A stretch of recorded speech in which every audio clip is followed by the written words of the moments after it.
Hello, I'm Jeannie Lee, and welcome to another edition of The Money Show. We begin this week with a look at a new kind of investment club. Instead of pooling their money and investing together in a new stock each month, these club members pool only their research and invest on their own. The Money Show's Robert Lack has this look at share clubs. It's the third Monday night of the month, and Denis arrives at a Toronto Community Centre to talk about investments with members of his share club. Okay, good evening, everyone. Once again, it's good to see everyone here. The theme for tonight is income. Denis knows quite a bit about investments. He's a retired chief financial officer for Eaton's. But at this club, he shares his thoughts with people of varying investment backgrounds.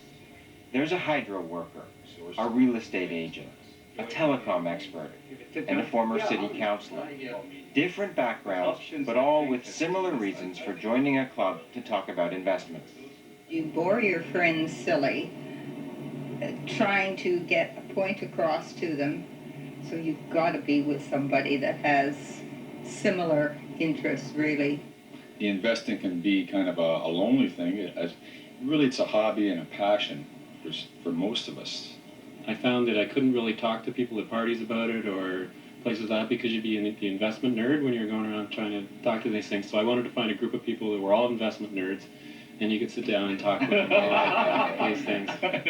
Nerds or not, these share club members now have others with which to share some cake and coffee, not to mention their investment ideas. The premise of this system is that you take the lowest priced high dividend stocks that they outperform the market.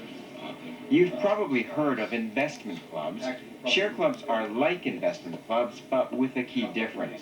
People meet to discuss any topic relating to investments, but unlike investment clubs, members of share clubs do not invest together. And that means they don't have to deal with what many consider the administrative nightmare of investment clubs. There's tax, there is the fiduciary responsibility of collecting money, there's accounting involved in it. The idea of share clubs began here, in the Bath, Ontario home office of John and Betty Ennis, publishers of the Canadian Money Saver magazine. The Ennises say subscribers kept asking for a way to meet other investors without strings attached.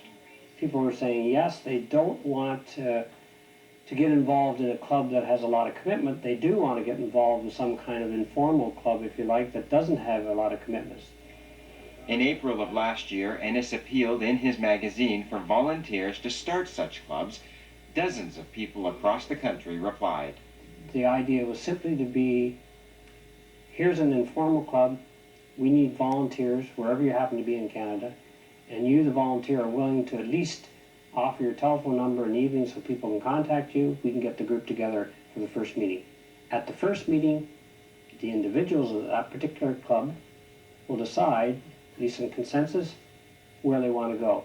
Market was so, and today it's almost becoming a bull market again. One of those volunteers was Denis, who quickly rounded up a group of people who were just dying to talk about stocks with others.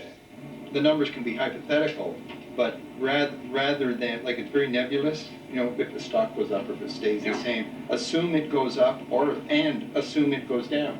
Some of our guys, a year ago, they may have not bought stocks.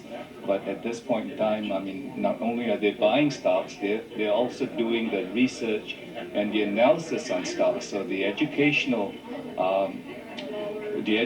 aspect of the share club is very fast. The message behind these share clubs, or investment clubs for that matter, is simple. You don't need an expensive broker to guide your investments. You don't need a PhD in finance to give investment advice. Ordinary people with different backgrounds are perfectly capable of doing their own investment research and sharing it with others. The idea that anybody can research stocks is something John Bart has been championing for years. He's the head of the Canadian Share Owners Association, and while he does have a PhD in finance, he says nobody needs one to study stocks. One of the great myths, that you need to be some kind of rocket scientist to read that annual report or understand stocks. But while understanding stocks should be easy, Bart cautions that share club members have other things to watch out for. Sometimes the best talker in the group gets to dominate it and influence all kinds of other people to go along with their view about a particular stock or a particular mutual fund. And unfortunately, the best talker is not always, or not most of the time, the best analyst.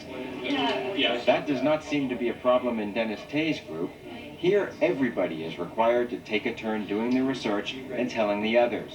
It's a lot of work, with numbers to be found, graphs to be made, copied, and handed out, although nobody seems to mind. For The Money Show, I'm Robert Lack. So, Robert, for those who want to start a share club, how do they do it? Well, there are no hard and fast rules. The club that we visited, Denis Tay, who sort of organized it, got the start through Money Saver magazine. They had asked for volunteers, he called and volunteered, and then he took the reins over and set up the whole club. That's the way they started. You don't have to do that. If you have a group of people that want to meet, you can set up your own share club. There are no rules. We could set up our own. We could, and I guess with all the interest in money these days, we'd get lots of members. I think we would. Thanks, Robert. You're welcome.